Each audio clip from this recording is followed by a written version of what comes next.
안녕하십니까. OK 하자보수 함신영입니다.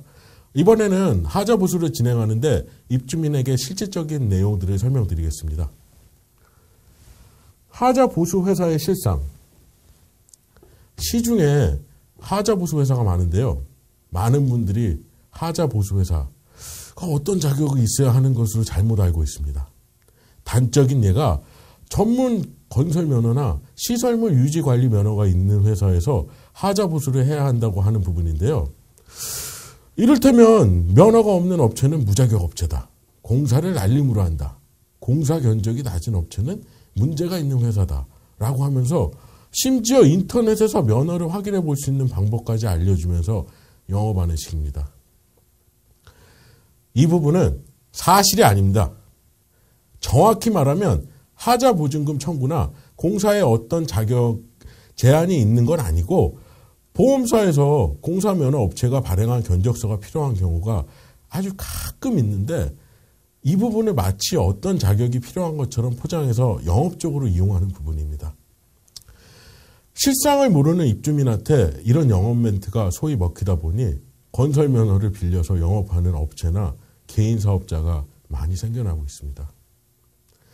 개인 사업자라는 게 무슨 내용이냐면 하자보수 회사나 건설 회사의 이름을 빌려서 영업한 다음에 실제로 공사는 영업자가 진행하고 회사는 중간에 공사비 일부를 수수료로 갖는 방식입니다.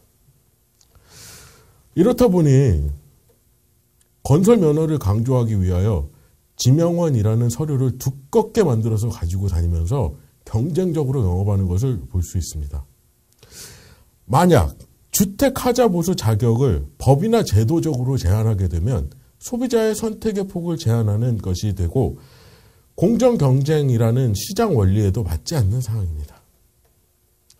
따라서 입주민 스스로 하자보수 회사의 자격을 제한하는 것은 공사 비용을 높이는 빌미를 주게 되고 이는 결국 소비자에게 불리한 시장 구도가 될 수 있습니다. 방수공사를 동네 페인트 가게에 맡기든 건설회사한테 맡기든 어디까지나 소비자 선택의 문제입니다.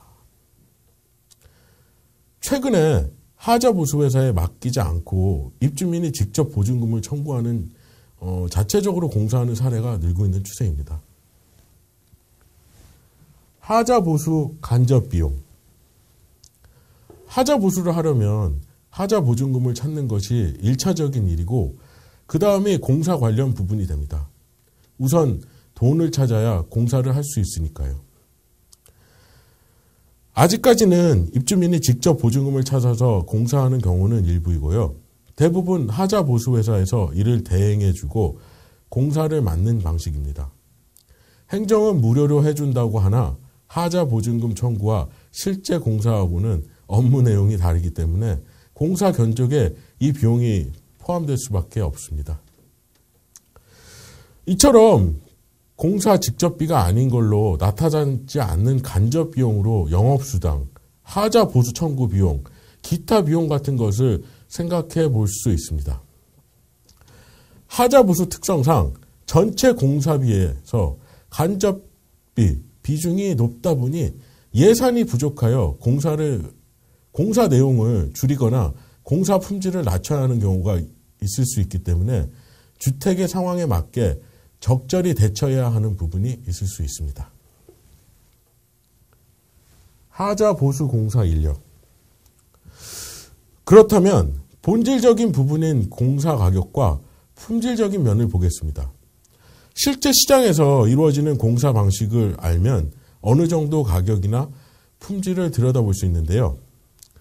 수년간 하자보수 회사로부터 하청을 받아서 공사를 하고 있는 현장 소장들의 얘기를 들어보면 공사업체 대부분이 영세하고 공사 전문 인력을 시장에서 인력풀 방식으로 조달하는 부분이 많기 때문에 업체마다 공사 가격이나 품질이 다 거기서 거기라는 말이 나오고 있습니다.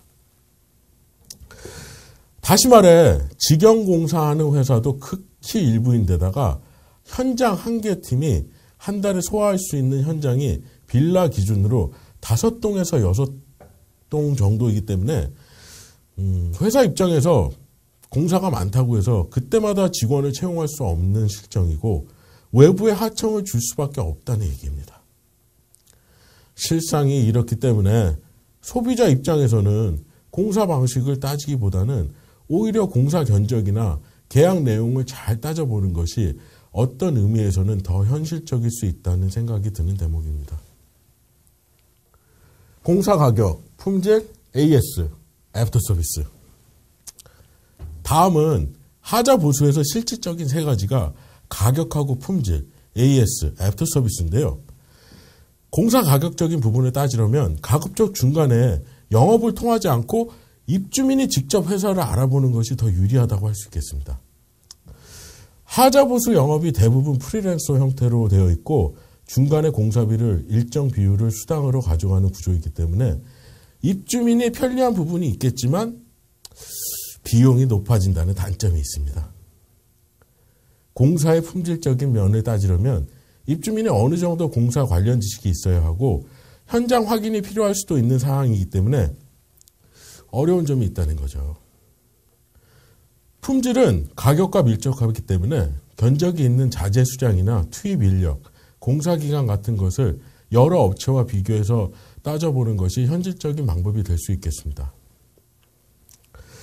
마지막으로 AS, 애프터 서비스 부분은 직영공사와 관련이 있는데 하청공사를 하게 되면 하자가 났을 때 아무래도 AS, 애프터 서비스를 받기가 쉽지는 않겠죠?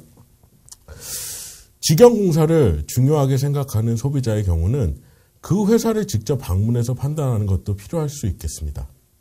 이게 어려우면 현장 책임자의 의료보험증에 소속 직장이 회사와 동일한지 확인하고 그 직원이 실제로 현장에서 공사를 하는지 보면 되겠습니다.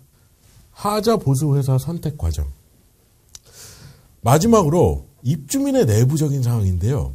회사를 선정할 때 특정 개인이나 세대한테 맡기는 것보다는 공개적으로 투명하게 진행하는 것이 중요합니다.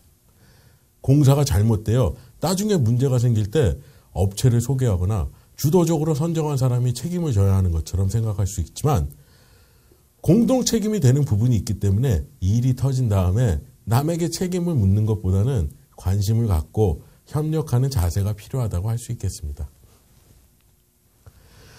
지금까지 OK 하자보수 함신영이었습니다. 끝까지 들어주셔서 감사합니다.